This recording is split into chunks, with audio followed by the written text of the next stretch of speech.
Yo minasan, selamat datang kembali di channel Wibu Aku. Di video kali ini Mimin akan membahas kelanjutan alur cerita Spy X Family yang kini sudah masuk episode 2. Namun sebelumnya disclaimer, Mimin tidak akan membahas keseluruhan alur cerita anime Spy X Family. Jika kalian ingin tahu cerita lengkapnya, silakan nonton di situs-situs legal yang menyediakan. Oke, nggak usah berlama-lama lagi, kita langsung masuk ke pembahasannya.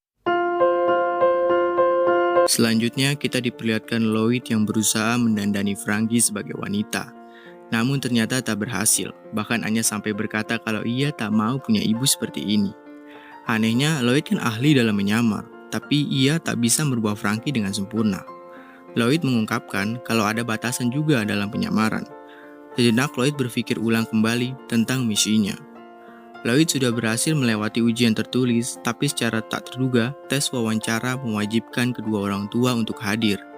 Karena sudah tak ada pilihan, mau tak mau Lloyd harus mencari seorang istri. Cerita beralih ke balai kota. Terlihat ada beberapa wanita yang sedang ngerumpi tentang maling yang mencuri data-data di kantor mereka. Namun ada seorang wanita yang terlihat agak berbeda dari wanita biasanya. Ia bernama Yor Berayar. Yor memiliki paras yang cantik, bahkan sampai membuat para lelaki ingin menjadikan Yor sebagai waifunya. Namun rekan-rekan kerja Yor menganggapnya sebagai wanita yang agak lemot dan aneh. Yor ini berusia 27 tahun, tapi ia belum memiliki kekasih ataupun suami. Rekan kerjanya bahkan menyindir Yor soal perihal hal tersebut. Kemudian rekan kerja Yor yang bernama Carmilla mengundang Yor untuk datang ke pesta di rumahnya. Tapi Yor disuruh datang dengan pasangannya. Ini undangan atau sindiran? Benar-benar bikin kesel. Kemudian saat di rumah, Yor menerima telepon dari adik laki-lakinya. Ia bernama Yuri Berayar. Yuri menelpon untuk menanyakan kabar dari kakaknya. Yuri cemas karena kakaknya ini agak aneh orangnya. Lalu Yuri membahas apa kakaknya sudah berpikir untuk menikah atau sudah memiliki seorang kekasih. Jujur, Yuri sebenarnya ditawari atasannya untuk naik pangkat dan mungkin dia akan jauh lebih sibuk dari biasanya. Tapi Yuri masih tak bisa berhenti mencemaskan kakaknya. Yuri jadi bingung mau menerima kenaikan pangkat atau tidak. Soalnya Yuri bisa sampai seperti ini berkat usaha dari kakaknya. Makanya Yuri ingin kakaknya segera menemukan kebahagiaannya. Yor yang mendengar hal itu jadi tersipu malu dan berterima kasih ke Yuri atas perhatiannya. Yuri bahkan berniat memperkenalkan seseorang untuk kakaknya, tapi Yor menolaknya. Yor beralasan kalau akhir pekan nanti, ia akan pergi ke pesta Carmilla dan tentunya bersama dengan pasangannya. Yuri yang mendengar kalau kakaknya sudah punya pacar, jadi agak lega. Tapi ia ingin memastikan pacar kakaknya seperti apa, dengan bertanya kepada pacar dari temannya Yor yaitu Dominic. Yuri begitu karena kakaknya ini gampang dibohongi. Kalau pacarnya orang brengsek, ia tak bisa terima. Yuri akan menunda kenaikan pangkatnya sampai ia tahu pacar kakaknya orang baik atau malah brengsek. Mendengar hal itu, Yor jadi bingung padahal Yor berbohong dengan maksud supaya adiknya tak khawatir.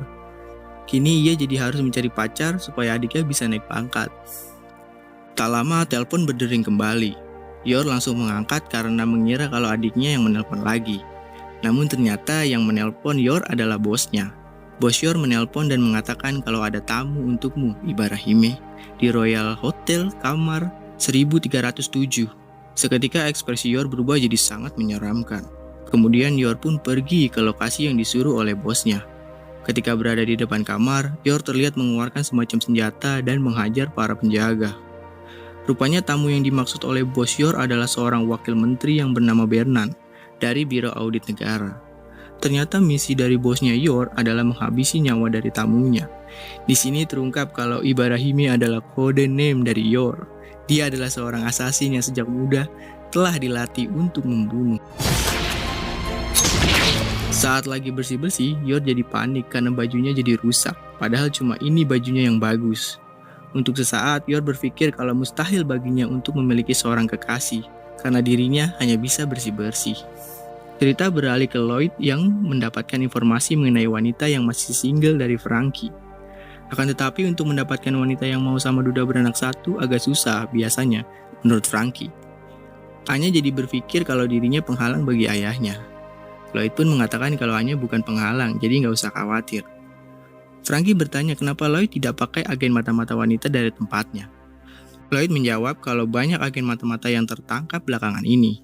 Jadi saat ini tak ada agen yang kompeten menurut Lloyd. Lalu Frankie juga menyinggung soal penampilan Anya yang terlalu biasa aja. Setelah mengetahui itu semua, Lloyd jadi berpikir untuk membelikan pakaian yang membuat Anya terlihat seperti anak dari keluarga kalangan atas. Kemudian Lloyd dan Anya pergi ke tukang jahit. Saat mau diukur sama tukang jahit, Anya nyeletuk aneh. Lloyd memperhatikan para wanita di sana, namun tidak ada yang memenuhi persyaratan untuk menjadi istri Lloyd. Lalu secara tak terduga ada seorang wanita berjalan di belakang Lloyd. Lloyd bahkan sampai kaget, dan ternyata yang datang adalah Yor. Yor berniat memperbaiki bajunya yang kemarin sempat rusak. Dalam benak Lloyd merasa terkejut karena Yor bisa menyusup di belakangnya. Lloyd mengira mungkin dia hanya lengah karena belakangan ini kewaspadaannya agak kendur. Lloyd mengingat kembali info yang diberikan oleh Frankie dan mencari nama Yor.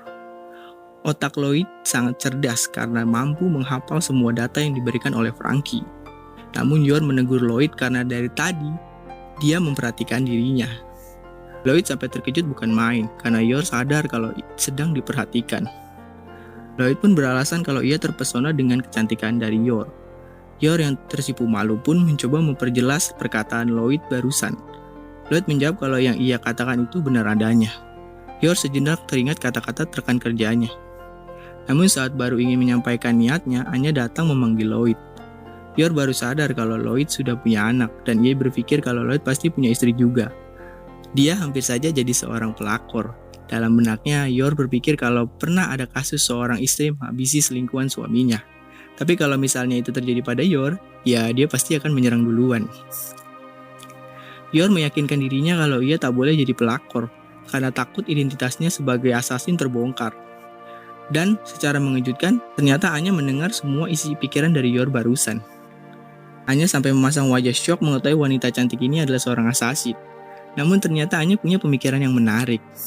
Ayahnya mata-mata dan ibunya seorang assassin, hal itu membuat Anya jadi Namun ternyata dalam benaknya, Lloyd mengira kalau Yor bisa mengisi peran sebagai istri. Namun dia mengurungkan niatnya tersebut.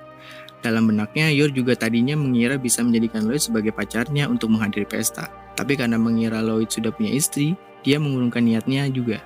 Namun secara mengejutkan, Anya bertindak. Berkatanya, Yor jadi tahu kalau Lloyd tak punya istri. Dia pun bertanya ke Lloyd apa dia tak punya istri. Lloyd menjawab kalau istrinya sudah meninggal 2 tahun yang lalu. Mendengar jawaban Lloyd, Yor jadi berani mendekati Lloyd. Setelah itu Yor menjelaskan semuanya ke Lloyd. Lloyd menjelaskan kalau ia berbohong ke adiknya dan mengatakan sudah punya pacar. Yor memohon ke Lloyd supaya berpura-pura jadi pacarnya dan mendampinginya ke pesta. Yor juga menegaskan kalau dia tak punya niat berselubung sama sekali.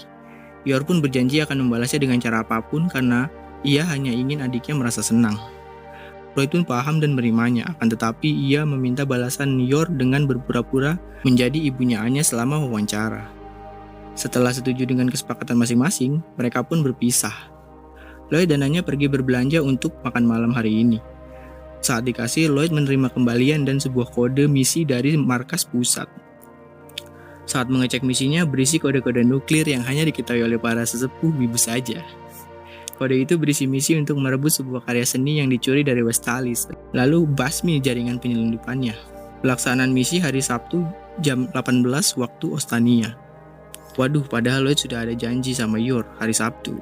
Lloyd mau tak mau jadi harus bekerja dengan sangat cepat supaya bisa memenuhi janjinya. Dia bahkan meminta bantuan Frankie untuk misi kali ini. Frankie awalnya sempat menolak karena dirinya sangat lemah kalau dalam urusan bertarung. Namun Lloyd sedikit menyogoknya dengan sebuah perhiasan yang akan mereka dapatkan. Frankie langsung berubah drastis mengetahui kalau akan dapat cuan dalam misi kali ini. Sementara itu, Yor sudah sampai di tempat janjian dan sedang menunggu Lloyd datang. Tetapi Lloyd masih sibuk menghadapi banyak musuh bersama Frankie. Namun pasukan musuh terus berdatangan. Lloyd dan Frankie langsung kabur dari lokasi.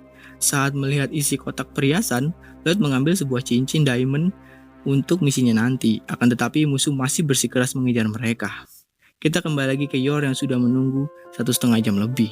Yor jadi merasa dipermainkan oleh Lloyd. Namun demi adiknya, ia harus menjaga hubungan baik dengan rekan-rekan kerjanya. Yor memutuskan untuk tetap datang ke pesta walau harus sendirian. Tak lama, Yor sampai ke pesta yang diadakan oleh Carmilla. Yor pun ditanya di mana pacarnya. Yor hanya menjawab kalau ia ada urusan mendadak dan jadi tak bisa datang. Namun rekan-rekan kerja Yor itu malah ngomongin hal yang nggak ngenakin di belakang Yor. Kemudian pacarnya Carmilla yang bernama Dominic datang menyapa Yor. Ternyata Dominic ini cukup dekat dengan adiknya Yor. Yor meminta Dominic untuk bilang ke adiknya kalau ia membawa lelaki yang baik. Namun Carmilla yang seakan cemburu dan melarang hal tersebut. Untuk sejenak, Yor sempat berpikir untuk menghabisi semua orang yang ada di pesta ini. Saat berada di pesta, Yor sadar kalau yang disebut normal itu seperti orang-orang di pesta ini. Yor beranggapan kalau hal seperti ini di luar kemampuannya. Lalu Yor memutuskan untuk berpamitan pulang. Namun sebelum selesai, tiba-tiba Lloyd datang sambil berdarah dan mengatakan kalau ia adalah suaminya Yor. Padahal perjanjiannya adalah menjadi pacar, bukan suami.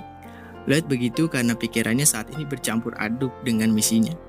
Dominic mencoba bertanya kenapa ia berdarah. Lloyd beralasan kalau ada pasiennya yang mengamuk. Hal ini biasa terjadi di dunia psikolog.